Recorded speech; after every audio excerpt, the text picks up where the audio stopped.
कल एक भगत कह रहे थे, जय श्री राधे हमारे राधे। पिताजी ने कसम खवाया कि हेलो वृंदावन गए तो दोस्तों, तुम्हें हमारी कसम है। आइए हमारा देखते मरा हैं मुख इस देखोगे, वीडियो कसम में। का मतलब ही। महाराज जी बोले बता आपको रहे गाली हैं देते हैं। हम कहा धन्यवाद, कम से कम गाली दे जो रहे, कि साफ तो नहीं दिया। दक्ष ने साफ दे दिया नारद जी व्यक्ति को। अपने नारद जी कर्तव्य को से भटकर साफ दे दिया कब? कार्य करते हैं जब उनके पुत्रों को तो बाबा जी बना दिया। उसमें क्या होता है। भगवान के मार्ग में जब प्रशस्त कर दिया दक्ष और के पुत्रों को, जो तो दक्ष जी धर्म ने के जल हाथ मार्ग में पर लिया। चलते जब हैं नारद जी गए तो ये नहीं पूछा कि उनके क्या लिए हाल क्या चाल, होता कहा है। मैं साफ देता हूँ। हमारे पुत्रों को भगवत और मार्ग में इसमें लगा दिया। ये भी है तुम 2 घड़ी से ज्यादा कहीं कि जिंदगी सत्य में की तो टिकी ना विजय पाओ। होती है, 2 घड़ी का मतलब होता है चाहे वो 48 मिनट। बोले इतने में तो समय बहुत लग बड़ा जाए। काम कर देंगे, 48 मिनट में तो बाबा जी बना देंगे भगवत मार्ग के सत्य पति। कभी नहीं छिपता है बोले आपके प्रवचन सुनकर हम माला जप करते हैं, वाणी पाठ और करते हैं, व्यक्ति थोड़ा के तिलक लगा लेते हैं, हाथ में है, वृंदावन हर वृंदावन व्यक्ति की। के हाथ में है तो वो कहते हैं वो हमारे अपने लड़के लिए को किस बर्बाद तरह कर से दिया इस ढाले। नाम लेके।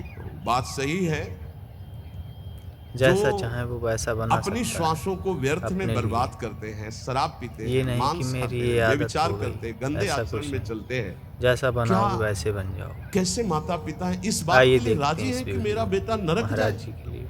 इस बात के लिए राजी है जय कि मेरा श्री बेटा राधे गलत राधे। आचरण करे और वही शराब पी के जब आवे तो 2-4 मुझे थप्पड़ मार के घर से बाहर क्या करे, ये आचरण? अगर माता पिता को भगवान मानकर उनकी सेवा करो। वो कह रहा था कि आप अपराध भर हमको ना बोध कराएं, तो एक बार अंदर से इच्छा है कि अपने बाप को उठा के पटके और खूब धुलाई।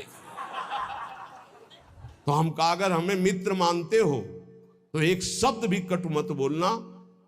गुरु मानते हो कि नहीं वो तो तुम जानो, दोस्ती के लिए तो हम हाथ फैलाते हैं, हम हित मित्र हैं। अगर हमें मित्र मानते हो तो ऐसे माता पिता के रोज पैर छुओ, उनमें भगवान की भावना करो और मेहनत करो, लेबरी करके भी कमाओ और उनको खवाओ पियाओ। और वो जब हमारी निंदा करें तो कान में अंगुली डाल लो और अपने सत मार्ग में चलो।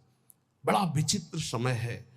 जो माता पिता प्रथम गुरु कहे गए हैं, भगवान के मार्ग में चलाने वाले या सतमार्ग में चलाने वाले या संसार में कदम हमारे जो बढ़े, धन्य है वो माँ जो अपने रक्त को दुग्ध बनाकर मुझे पान कराकर इतना बड़ा किया। धन्य है वो पिता जो मेहनत करके हमको पढ़ाया लिखाया। अब वो चाहे जितना कड़ुआ बोले, हम उसे भगवान की तरह पूजेंगे। सबको ये मानना चाहिए। उनकी वृद्धावस्था वो कुछ भी बोल सकते हैं, बड़े लोग हैं, हमें उनकी सेवा करनी और सतमार्ग में चलना है।